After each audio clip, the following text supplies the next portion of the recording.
Capítulo 87. Geologia. Sucedeu por esse tempo um desastre, a morte do Viegas. O Viegas passou aí de relance, num capítulo, com os seus 70 anos, abafados de asma, desconjuntados de reumatismo, e uma lesão de coração por quebra. Foi um dos finos espreitadores da nossa aventura. Virgília nutria grandes esperanças em que esse velho parente, avaro como um sepulcro, lhe amparasse o futuro do filho, com algum legado, e, se o marido tinha iguais pensamentos, encobria-os ou estrangulava-os. Tudo se deve dizer, havia no Lobo Neves certa dignidade fundamental, uma camada de rocha, que resistia ao comércio dos homens. As outras, as camadas de cima, terra solta e areia, levou-lhes a vida, que é um enxurro perpétuo. Se o leitor ainda se lembra do capítulo 23, observará que é agora a segunda vez que eu comparo a vida a um enxurro, mas também há de reparar que desta vez acrescento-lhe um adjetivo perpétuo. E Deus sabe a força de um adjetivo, principalmente em países novos e cálidos. O que é novo neste livro é a geologia moral do Lobo Neves, e provavelmente a do cavalheiro, que me está lendo. Sim, essas camadas de caráter, que a vida altera, conserva ou dissolve, conforme a resistência delas, essas camadas mereciam um capítulo, que eu não escrevo, por não alongar a narração. Digo apenas que o homem mais probo que conheci em minha vida foi um certo Jacó Medeiros ou Jacó Valadares. Prazer com a visita, o que nos rendeu hora e meia de enfado mortal, isto mesmo porque o Jacó tirou o relógio.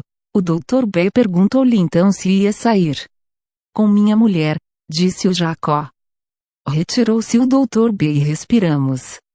Uma vez respirados, disse eu ao Jacó que ele acabava de mentir 4 vezes, em menos de 2 horas, a primeira, negando-se, a segunda, alegrando-se com a presença do importuno, a terceira, dizendo que ia sair, a quarta, acrescentando que com a mulher.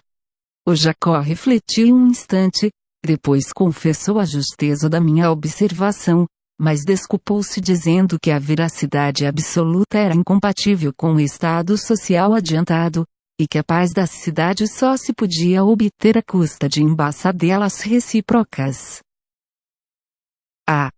Lembra-me agora, chamava-se Jacó Tavares. Capítulo 88. O enfermo.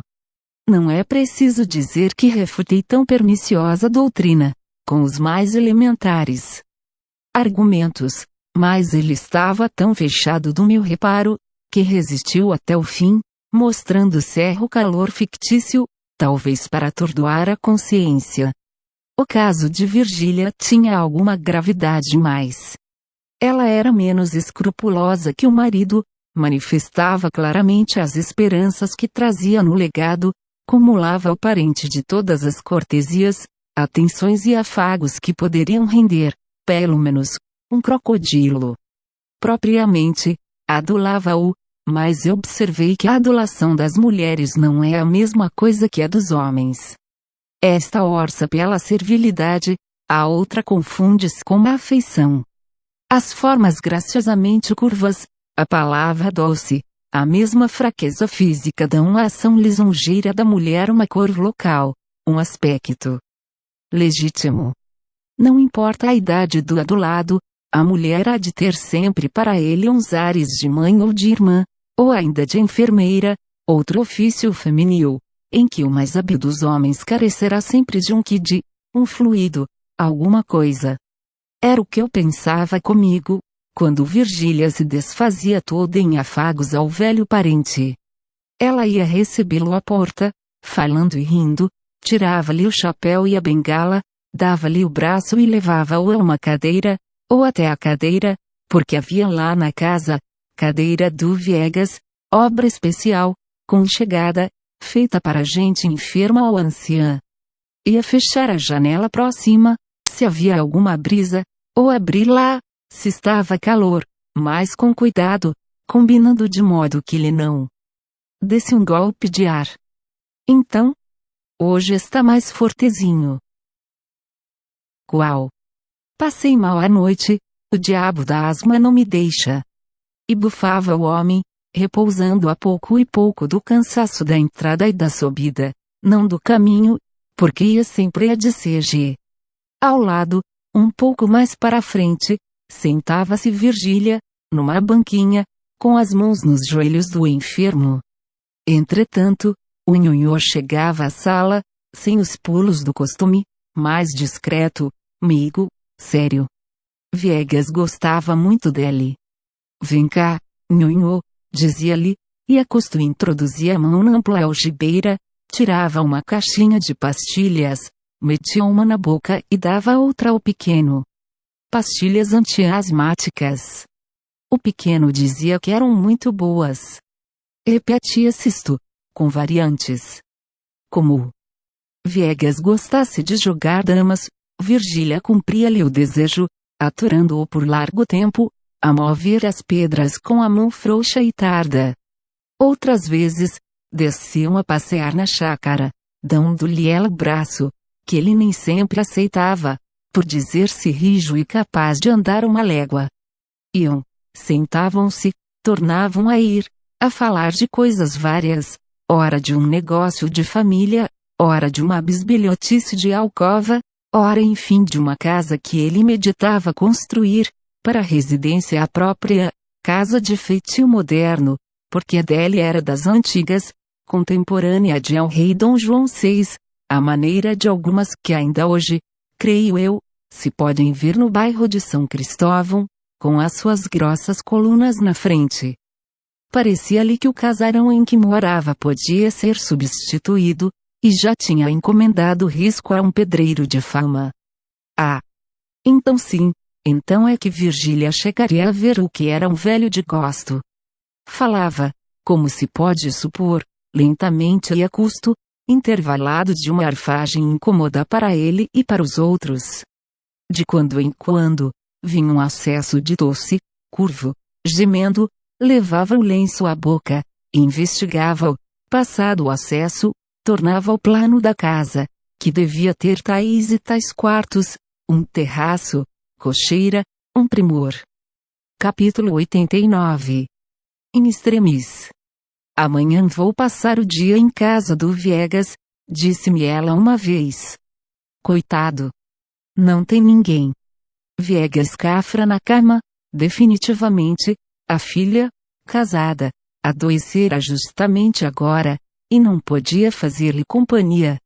Virgília ia lá de quando em quando. Eu aproveitei a circunstância para passar todo aquele dia ao pé dela. Eram 2 horas da tarde quando cheguei. O Viegas tossia com tal força que me fazia arder o peito. No intervalo dos acessos debatia o preço de uma casa, com um sujeito magro. O sujeito oferecia 30 contos, o Viegas exigia 40. O comprador estava como quem receia perder o trem da estrada de ferro, mas Viegas não cedia, recusou primeiramente os 30 contos, depois mais 2, depois mais 3, enfim teve um forte acesso, que lhe tolheu a fala durante 15 minutos. O comprador acarinhou muito, arranjou-lhe os travesseiros, ofereceu-lhe 36 contos. Nunca. Gemeu o enfermo. Mandou buscar um maço de papéis à escrivaninha, não tendo forças para tirar a fita de borracha que prendia os papéis, pediu-me que os deslaçasse, filou. Eram as contas das despesas com a construção da casa, contas de pedreiro, de carpinteiro, de pintor, contas do papel da sala de visitas, da sala de jantar, das alcovas, dos gabinetes, contas das ferragens, custo do terreno. Ele abria-as, uma por uma, com mão trêmula, e pedia-me que as lesse, e eu lia-as. Veja, 1.200, papel de 1.200 a peça. Dobradiças francesas. Veja, é de graça, concluiu ele depois de lida a última conta. Pois bem. Mas 40 contos, não lhe dou por menos. Só os juros. Faça conta dos juros. Vinham tossidas estas palavras, as golfadas, as sílabas, como se fossem migalhas de um pulmão desfeito. Nas órbitas fundas rolavam os olhos lampejantes, que me faziam lembrar a lamparina da madrugada. Sob o lençol desenhava-se a estrutura óssea do corpo, pontuda em 2 lugares, nos joelhos e nos pés. A pele amarelada, bamba, rugosa, revestia apenas a caveira de um rosto sem expressão. Uma carapuça de algodão branco cobria-lhe o crânio rapado. Belo tempo. Então, disse o sujeito magro. Fiz-lhe sinal para que não insistisse, e ele calou-se por alguns instantes. O doente ficou a olhar para o teto, calado, a arfar muito. Virgília empalideceu, levantou-se, foi até a janela. Suspeitara a morte e tinha medo. Eu procurei falar de outras coisas. O sujeito magro contou uma anedota, e tomou a tratar da casa, alteando a proposta. 38 contos, disse ele. Hã? Gemeu o enfermo. O sujeito magro aproximou-se da cama, pegou-lhe na mão, e sentiu-a fria. Eu acheguei-me ao doente, perguntei-lhe se sentia alguma coisa, se queria tomar um cálice de vinho. Não. Não. Coar. Coarem. Coar. Coar. Teve um acesso de tosse, e foi o último. Daí a pouco expirava ele, com grande consternação do sujeito magro, que me confessou depois a disposição em que estava de oferecer os 40 contos, mas era tarde. Capítulo 90. O velho colóquio de Adão e Caim. E nada. Nenhuma lembrança testamentária, uma pastilha que fosse, com que do todo em todo não parecesse ingrato ou esquecido. Nada. Virgília tragou raivosa esse malogro, e disse-mo com certa cautela, não pela coisa em si, senão porque entendia com o filho, de quem sabia que eu não gostava muito, nem pouco. Insinuei-lhe que não devia pensar mais em semelhante negócio. O melhor de tudo era esquecer o defunto, um lorpa, um cainho sem nome, e tratar de coisas alegres, o nosso filho por exemplo. Lá me escapou a decifração do mistério, esse doce mistério de algumas semanas antes, quando Virgília me pareceu um pouco diferente do que era. Um filho. Um ser tirado do meu ser. Esta era minha preocupação exclusiva daquele tempo. Olhos do mundo, zelos do marido, morte do Viegas, nada me interessava por então, nem conflitos políticos, nem revoluções, nem terremotos, nem nada. Eu só pensava naquele embrião anônimo, de obscura paternidade, e uma voz secreta me dizia, é teu filho. Meu filho. E repetia estas 2 palavras, com certa voluptuosidade indefinível, e não sei que assomos de orgulho. Sentia-me homem. O melhor é que conversávamos os 2, o embrião e eu, falávamos de coisas presentes e futuras. O maroto amava-me, era um pelintra gracioso, dava-me pancadinhas na cara com as mãozinhas gordas, ou então traçava beca de bacharel, porque ele havia de ser bacharel, e fazia um discurso na Câmara dos Deputados. E o pai ao viló de uma tribuna, com os olhos rasos de lágrimas. De bacharel passava outra vez à escola, pequenino, lousa e livros debaixo do braço, ou então caía no berço para tornar a erguer. Se homem. Em vão buscava fixar no espírito uma umidade, uma atitude, esse embrião tinha meus olhos todos os tamanhos e gestos, ele mamava, ele escrevia, ele valsava, ele era o interminável nos limites de um quarto de hora, babi deputado, colegial e pinta-alegrete. Às vezes, ao pé de Virgília, esquecia-me dela e de tudo. Virgília sacudia-me, reprochava-me o silêncio, dizia que eu já lhe não queria nada. A verdade é que estava em diálogo com o embrião, era o velho colóquio de Adão e Caim, uma conversa sem palavras entre a vida e a vida, O mistério e o mistério. Capítulo 91. Uma carta extraordinária. Por esse tempo recebi uma carta extraordinária, acompanhada de um objeto não menos extraordinário. Eis o que a carta dizia: meu caro Brás Cubas, há tempos, no passeio público, tomei-lhe de empréstimo um relógio. Tenho a satisfação de restituir-lhe-o com esta carta. A diferença é que não é o mesmo, porém outro, não digo superior, mas igual ao primeiro. Muitas coisas se deram depois do nosso encontro, irei contar-las pelo miúdo, se me não fechar a porta.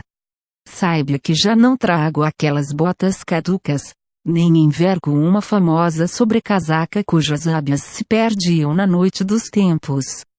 Cedi o meu degrau da escada de São Francisco, finalmente, almoço. Dito isto, peço licença para ir um dia destes expor-lhe um trabalho, fruto de longo estudo, um novo sistema de filosofia, que não só explica e descreve a origem e a consumação das coisas, como faz dar um grande passo adiante de Zenon e Sêneca, cujo estoicismo era um verdadeiro brinco ao pé da minha receita moral. E singularmente espantoso este meu sistema, retifica o espírito humano, suprimidor, assegura a felicidade, enche de imensa glória o nosso país. Chamo-lhe humanitismo, de humanistas princípio das coisas.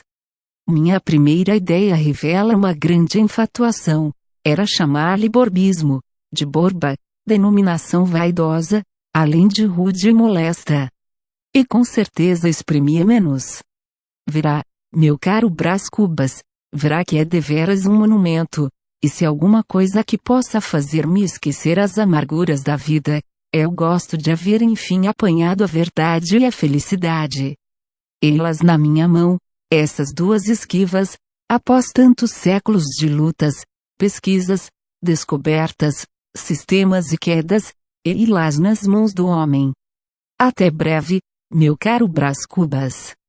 Saudades do velho amigo Joaquim Borba dos Santos. Li esta carta sem entendê-la. Vinha com ela uma bolseta contendo um bonito relógio com as minhas iniciais gravadas, e esta frase, lembrança do velho Quincas. Voltei à carta, reli-a com pausa, com atenção. A restituição do relógio excluía toda a ideia de burla, a lucidez, a serenidade, a convicção, um pouco jactanciosa, é certo, pareciam excluir a suspeita de insensatez. Naturalmente o Quincas Borba herdara de algum dos seus parentes de Minas, e a abastança devolvera-lhe a primitiva dignidade. Capítulo 92. Um homem extraordinário. Já agora acabo com as coisas extraordinárias. Vinha de guardar a carta e o relógio, quando me procurou um homem magro e meão, com um bilhete do Cotrim, convidando-me para jantar. O portador era casado com uma irmã do Cotrim, chegara poucos dias antes do norte, chamava-se Damasceno, e fizera a Revolução de 1831. Foi ele mesmo que me disse isto, no espaço de 5 minutos. Saíra do Rio de Janeiro, por desacordo com o regente, que era um asno, pouco menos asno do que os ministros que serviram com ele. De resto, a Revolução estava outra vez às portas.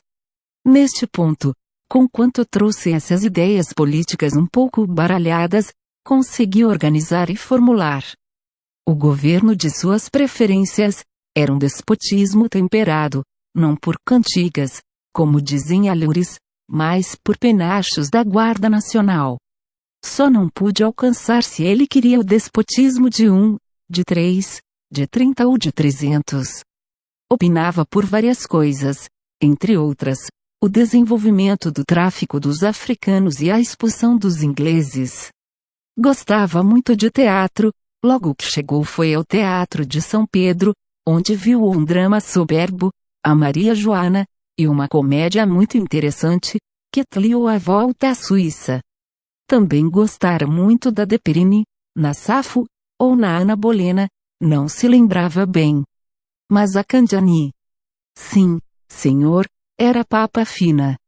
Agora queria ouvir o Hernani, que a filha dele cantava em casa.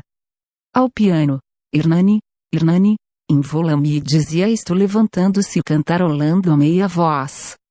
No norte essas coisas chegavam como um eco. A filha morna por ouvir todas as óperas. Tinha uma voz muito mimosa a filha. E gosto, muito gosto. Ah!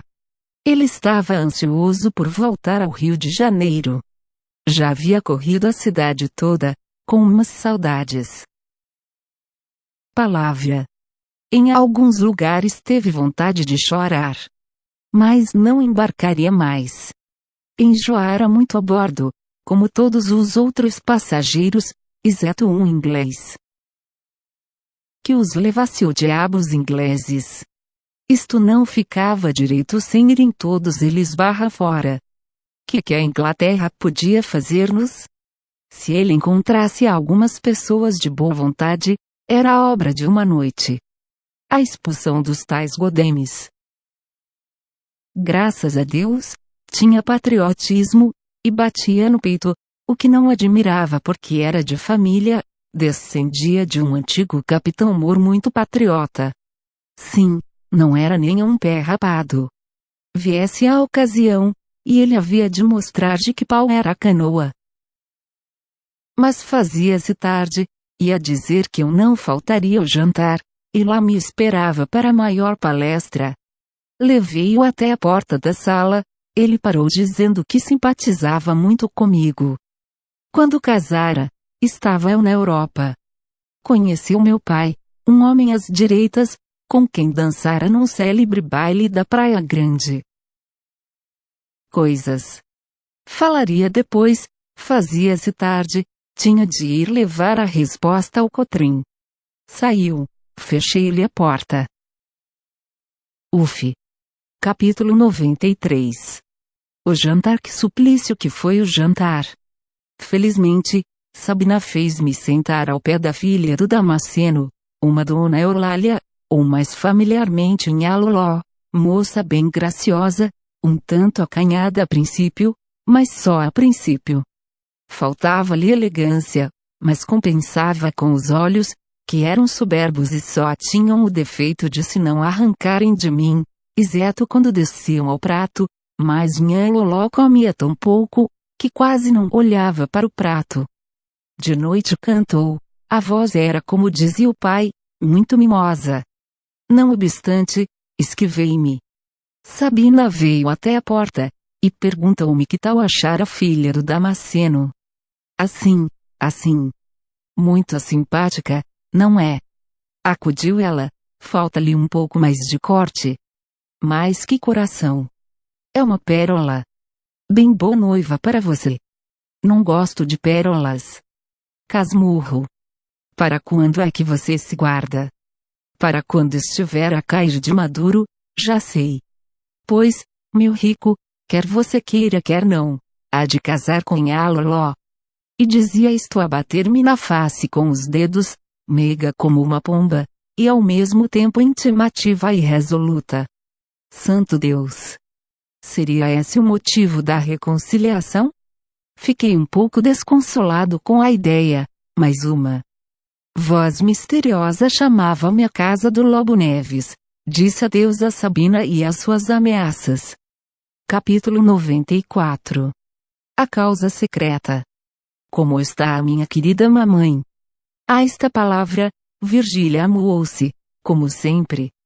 Estava ao canto de uma janela, sozinha, a olhar para a lua, e recebeu-me alegremente, mas quando lhe falei no nosso filho amuou-se. Não gostava de semelhante alusão, aborreciam-lhe as minhas antecipadas carícias paternais. E eu, para quem ela era já uma pessoa sagrada, uma âmbula divina, deixava-a estar quieta. Supus a princípio que o embrião, esse perfil do incógnito, projetando-se na nossa aventura, lhe restituíra consciência do mal. Enganava-me. Nunca Virgília me parecera mais expansiva, mas sem reservas, menos preocupada dos outros e do marido. Não eram remorsos. Imaginei também que a concepção seria um puro invento, um modo de prender-me a ela, recurso sem longa eficácia, que talvez começava de oprimir-la. Não era absurda esta hipótese, a minha dose Virgília mentia às vezes com tanta graça. Naquela noite descobri a causa verdadeira. Era medo do parto e vexame da gravidez. Padecera muito quando lhe nasceu o primeiro filho, e essa hora, feita de minutos de vida e minutos de morte, dava-lhe já imaginariamente os calafrios do patíbulo. Quanto ao vexame, complicava-se ainda da forçada privação de certos hábitos da vida elegante. Com certeza, era isso mesmo, dei-lhe a entender, repreendendo-a, um pouco em nome dos meus direitos de pai. Virgília fitou-me, em seguida. Desviou os olhos e sorriu de um jeito incrédulo. Capítulo 95. Flores de antanho. Onde estão elas, as flores de antanho? Uma tarde, após algumas semanas de gestação, esboroou-se todo o edifício das minhas quimeras paternais. Foi-se o embrião, naquele ponto em que se não distingue Laplace de uma tartaruga. Tive a notícia por boca do Lobo Neves, que me deixou na sala, e acompanhou o médico à alcova da frustrada mãe. Eu encostei-me à janela, a olhar para a chácara, onde verdejavam as laranjeiras sem flores. Onde iam elas as flores de antanho?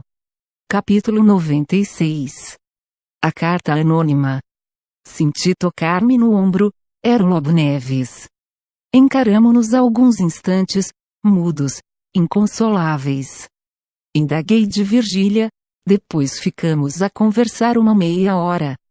No fim desse tempo, vieram trazer-lhe uma carta, ele a leu-a, empalideceu muito, e fechou-a com a mão trêmula. Creio que lhe vi fazer um gesto, como se quisesse atirar-se sobre mim, mas não me lembra bem. O que me lembra claramente é que durante os dias seguintes recebeu-me frio e taciturno. Enfim, Virgília contou-me tudo, daí a dias na Gamboa. O marido mostrou-lhe a carta, logo que ela se restabeleceu. Era anônima, denunciava-nos. Não dizia tudo, não falava, por exemplo, das nossas entrevistas externas, limitava-se a precavê-lo contra a minha intimidade, e acrescentava que a suspeita era pública. Virgília leu a carta e disse com indignação que era uma calúnia infame. Calúnia? Perguntou Lobo Neves. Infame. O marido respirou, mas, tomando a carta, parece que cada palavra dela lhe fazia com o dedo um sinal negativo, cada letra bradava contra a indignação da mulher. Esse homem, aliás intrépido, era agora mais frágil das criaturas. Talvez a imaginação lhe mostrou, ao longe, o famoso olho da opinião a fitá-lo sarcasticamente, com um ar de pulha, talvez uma boca invisível lhe repetiu ao ouvido as chulas que ele escutara ou dissera outrora. Instou com a mulher que lhe confessasse tudo, porque tudo lhe perdoaria. Virgília compreendeu que estava salva, mostrou-se irritada com a insistência, jurou que da minha parte só ouvira palavras de gracejo e cortesia. A carta havia de ser de algum namorado sem ventura. Estou a alguns, um que a galanteara francamente, durante algumas semanas, outro que lhe escrevera uma carta, e ainda outros e outros. Citava-os pelo nome, com circunstâncias, estudando os olhos do marido, e concluiu dizendo que, para não dar margem à calúnia, tratar-me-ia de maneira que eu não voltaria lá. Ouvi tudo isto um pouco turbado, não pelo acréscimo de dissimulação que era preciso empregar de hora em diante, até afastar-me inteiramente da casa do Lobo Neves, mas pela tranquilidade moral de Virgília, pela falta de comoção, de susto, de saudades, e até de remorsos. Virgília notou a minha preocupação, levantou-me a cabeça, porque eu olhava então para o soalho, e disse com certa amargura: você não merece os sacrifícios que lhe faço.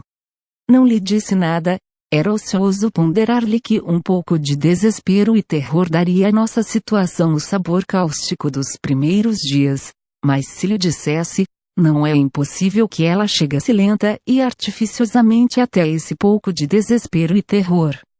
Não lhe disse nada. Ela batia nervosamente com a ponta do pé no chão. Aproximei-me e beijei-a na testa. Virgília recuou, como se fosse um beijo de defunto.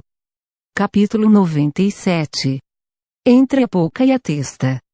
Sinto que o leitor estremeceu, ou devia estremecer. Naturalmente a última palavra sugeriu-lhe 3 ou 4 reflexões. Veja bem o quadro: numa casinha da Gamboa, 2 pessoas que se amam há muito tempo, uma inclinada para a outra, a dar-lhe um beijo na testa, e a outra a recuar, como se sentisse o contato de uma boca de cadáver. Aí, no breve intervalo, entre a boca e a testa antes do beijo e depois do beijo, aí largo espaço para muita coisa, a contração de um ressentimento, a ruga da desconfiança ou enfim o nariz pálido e sonolento da saciedade. Capítulo 98. Suprimido. Separamo-nos alegremente. Jantei reconciliado com a situação. A carta anônima restituía à nossa aventura o sal do mistério e a pimenta do perigo, e afinal foi bem bom que Virgília não perdesse naquela crise a posse de si mesma. De noite fui ao Teatro de São Pedro, e representava-se uma grande peça, em que a Estela arrancava lágrimas. Entro, corro os olhos pelos camarotes, vejo em um deles o Damasceno e a família. Trajava a filha com outra elegância e certo apuro, coisa difícil de explicar, porque o pai ganhava apenas o necessário para endividar-se, e daí, talvez fosse por isso mesmo. No intervalo fui visitá-los. O Damasceno recebeu-me com muitas palavras, a mulher com muitos sorrisos. Quanto a Nhã Loló, não tirou mais os olhos de mim, e realmente parecia-me agora mais bonita que no dia do jantar. Achei-lhe certa suavidade etérea casada ao polido das formas terrenas, expressão vaga, e condigna de um capítulo em que tudo há de ser vago. Realmente, não sei como lhes diga que não me senti mal, ao pé da moça, trajando arridamente um vestido fino, um vestido que me dava cócegas de tartufo. Ao contemplá-lo, cobrindo casta e redondamente o joelho, foi que eu fiz uma descoberta sutil, a saber, que a natureza previu a vestidura humana, condição necessária ao desenvolvimento da nossa espécie. A nudez habitual, dada a multiplicação das obras e dos cuidados do indivíduo, tenderia a embotar os sentidos e a retardar os sexos, ao passo que o vestuário, negaceando a natureza, aguça e atraía as vontades ativas, reproduzi-las, e conseguintemente faz andar a civilização. Abençoado o uso que nos deu Otelo e os paquetes transatlânticos. Estou com vontade de suprimir este capítulo. O declive é o perigoso. Mas enfim eu escrevo as minhas memórias e não as tuas, leitor pacato. Ao pé da graciosa donzela, parecia-me tomado de uma sensação dupla e indefinível. Ela exprimia inteiramente a dualidade de Pascal, com a diferença que o jansenista não admitia a simultaneidade das duas naturezas, ao passo que elas aí estavam bem juntinhas, que dizia algumas coisas do céu, e Labete. Que não, decididamente suprimo este capítulo. Capítulo 99. Na plateia. Na plateia achei o Lobo Neves, de conversa com alguns amigos, falamos por alto, a frio, constrangidos um e outro. Mas no intervalo seguinte, prestes a levantar o pano, encontramo-nos num dos corredores, em que não havia ninguém. Ele veio a mim, com muita afabilidade e riso, puxou-me a um dos óculos do teatro, e falamos muito, principalmente ele, que parecia o mais tranquilo dos homens. Cheguei a perguntar-lhe pela mulher, e respondeu que estava boa, mas torceu logo a conversação para assuntos gerais, expansivo, quase risonho. Adivinhe quem quiser a causa da diferença, eu fujo ao Damasceno que me espreita ali da porta do camarote. Não ouvi nada do seguinte ato, nem as palavras dos atores, nem as palmas do público. Reclinado na cadeira, apanhava de memória os retalhos da conversação do Lobo Neves, refazia as maneiras dele, e concluía que era muito melhor a nova situação. Bastava-nos a Gamboa. A frequência da outra casa aguçaria as invejas. E rigorosamente podíamos dispensar-nos de falar todos os dias. Era até melhor, metia a saudade de permeio nos amores. Ao demais, eu galgar os 40 anos, e não era nada, nem simples eleitor de paróquia. Urgia fazer alguma coisa, ainda por amor de Virgília, que havia de ufanar-se quando visse luzir o meu nome. Creio que nessa ocasião houve grandes aplausos, mas não juro, eu pensava em outra coisa. Multidão, cujo amor cobicei até a morte, era assim que eu me vingava às vezes de ti, deixava burburinhar em volta do meu corpo a gente humana, sem a ouvir, como Prometeu de Esquilo fazia aos seus verdugos. Ah! Tu cuidavas encadear-me ao rochedo da tua frivolidade, da tua indiferença, ou da tua agitação? Frágeis cadeias, amiga minha, eu rompi-as de um gesto de Gulliver. Vulgar coisa é ir considerar no ermo.